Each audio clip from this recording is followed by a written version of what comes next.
Can you take an obscure video game and make it into an enjoyable movie? Well, the track record of video game adaptations, it's just not that great. So how does the new indie horror comedy Werewolves Within fare? It's coming to theaters and then on demand very soon. So is it worth checking out?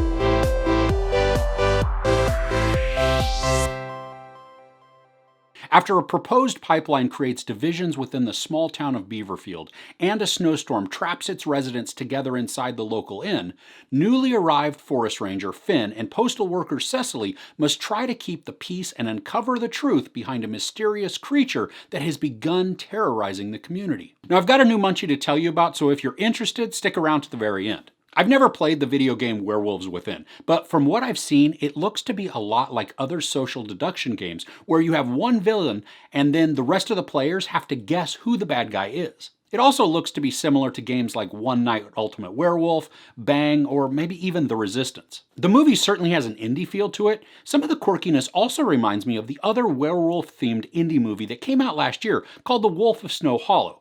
Both are a little cheesy with over-the-top characters. Werewolves Within knows what it is and it has fun with it. It's quirky and odd, but that's maximized because the actors play right into that and they turn up their performances to 11. And just like the social deduction game, each character has a dominant trait that is used to define them and can be used to throw others off the trail, or can also be exploited as a strength or weakness. Sam Richardson stars as Finn, the new forest ranger to the town.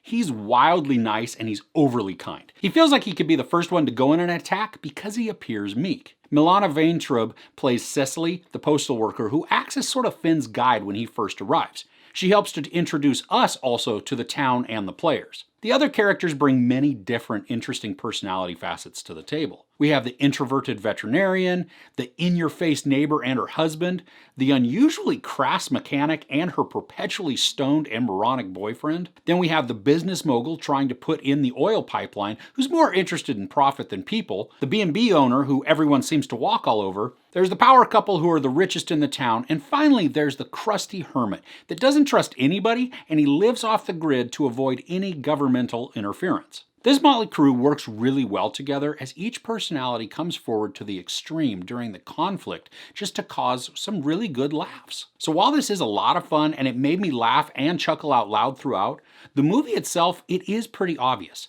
I'd venture to say that you'll guess who's responsible by the halfway mark. Now for me, this didn't take away from the fun that I was having. The dialogue is witty and it's really helped along by the wonderful performances of the actors. Even though this has horror elements, it's not scary.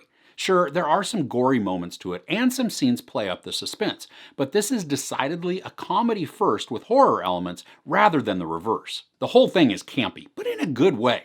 The reactions of the characters are overblown and over-exaggerated, but this falls right in line with the feel of the movie. Each scene and interaction takes on a larger-than-life feel, and it keeps a silly momentum going. And this isn't one of those so bad it's good movies, or even, they know it's bad and take advantage of it.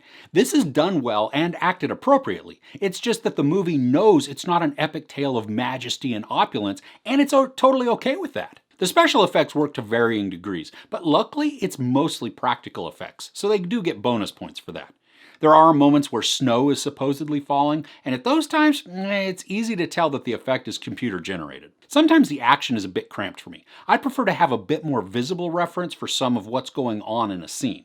But that being said, there are also some really great shots that work to create an ominous atmosphere that complements the story really well. I enjoyed the pace of the movie. It didn't take us down unnecessary rabbit holes in an effort to create added mystery. The storytelling is efficient and it moves us along the narrative in a way that takes enough time to build out the characters and establish the story, but it doesn't belabor points or linger on uninteresting ideas. We're introduced to characters, pulled into the story, and then given action and conflict to create engagement.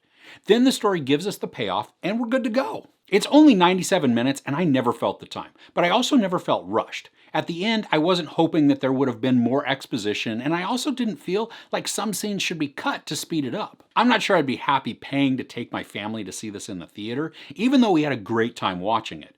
But watching it when it comes to video on demand, that's a no-brainer for me. This was snarky, quirky, cheesy, and most importantly, it was fun. The characters are balanced well, and there are times where you can feel how the story came out of a video game.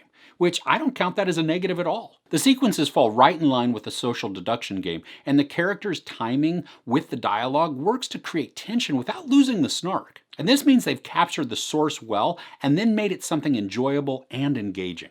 So before I get to my rating, I want to tell you about this munchie I found. And thanks to Evans for the suggestion that I search for some sort of keto snack. Now honestly, I have no idea what keto is, but as long as it tastes good, that's enough for me.